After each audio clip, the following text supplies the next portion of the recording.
Okay, I hate to say it, the nights are getting cold. It's time to be thinking about bringing in those houseplants from outdoors. And we should be discussing this because I don't want to see you kill them right up front or over the winter. Let's talk about it. Okay, so lots of us have had our houseplants out season all summer long.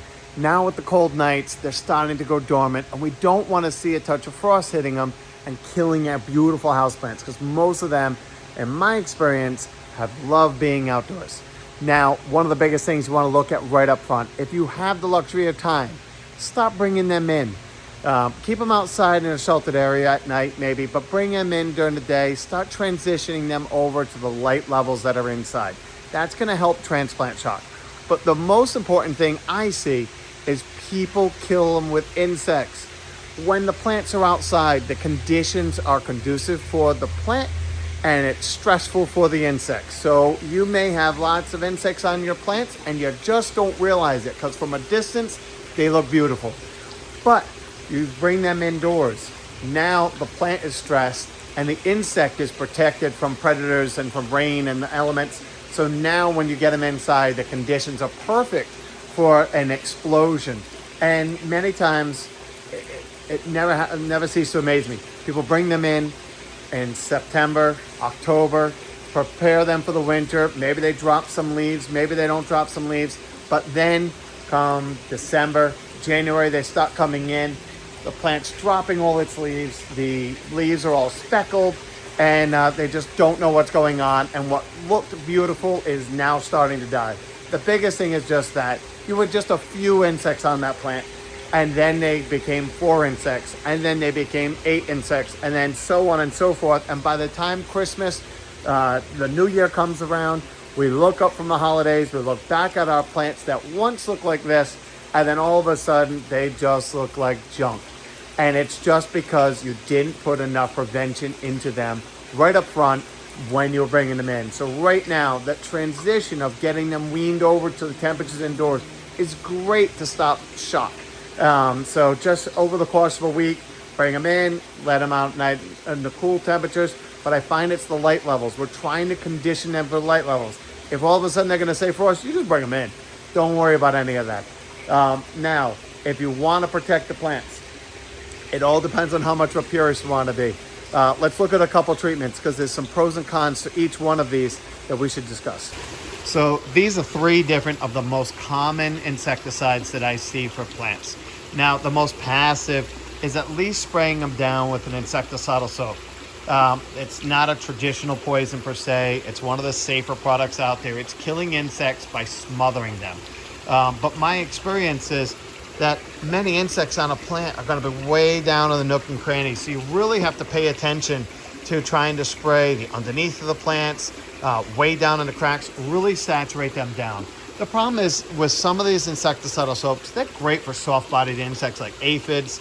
They smother a lot of insects, but they're really not good towards the really tough ones in my experience. Spider mites, mealybugs, some of the more noxious insects. Now, the next step up for that would be like a neem. Neem is another houseplant insecticide that when you do these all-purpose ones, they'll typically list as a fungicide, insecticide, and miticide. This is an organic, natural-based insecticide derived from neem, but it is, in my experience, more of a contact insecticide, just like insecticidal soap. So what I mean by that is when I spray the plant, I have to come in contact with the insect in order to kill it. So if it's way down in the nooks and crannies or typically on the underside of the leaf and I'm not diligent at spraying every nook and cranny on that plant, I'm probably not going to kill the insects with this. So these are all rated for indoors, so you can actually go and spray them once or twice while they're outside now, start knocking them back, and then maybe do it for a couple weeks in a row, follow the instructions, whatever they recommend. But I would spray it preventatively multiple times and maybe even rotate between the two. Because when you get a bad infestation, it can be a nightmare. But if your plants are huge, because they've been outside all season, there's lots of nooks and crannies in there for those insects to be hiding. That's where something like this comes in. This is one area that I do use a traditional insecticide. This is called a systemic insecticide. and you sprinkle this around the base of the plant. And many times I'll do this outdoors now. So you just kind of come over to this. I'll spray this plant down with insecticidal soap or the neem on the foliage. But then down at the bottom, at the base, in the pot itself, I follow the instructions. I apply that in there. As I water this in, the plant is going to slowly take up the insecticide, and it's going to get into every cell of the plant, into all the nooks and crannies. So no matter where something is feeding on this plant, it's going to get that insect and hopefully avoid a problem. And so again, it's definitely one of those things that I prefer the right chemical in a small dose rather than needing to apply an inferior product over and over and over again. But this is purely on your comfort zone and what you feel comfortable doing. So that's it. Preventing insects, keeping a close eye on them. Lots and lots of tricks. You can spray these things down, put them in your bathtub, or now while it's still mild out, spray the inside of the plant down, lean it over, spray the underneath of the plants down. Try to knock any insects off, let them dry off, then treat them. Go with what you feel comfortable with, but I promise you, if you do absolutely nothing, you're probably going to lose that plant eventually over the course of the winter. Or at least it's going to decline enough that you're just not going to be happy with it. And then you're going to be needing to use the tougher chemicals anyway later.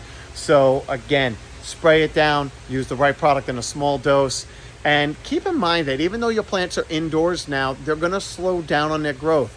But if you're seeing your plant, observing that it's kicking out new leaves, you still need to fertilize periodically. That's the second big mistake customers make when they bring their houseplants in. They baby them outside when they're growing rapidly, but over the winter, they're gonna go dormant. But if you're in a sunny room, in a warm room, and you're seeing new growth kicking out, that plant still needs to eat.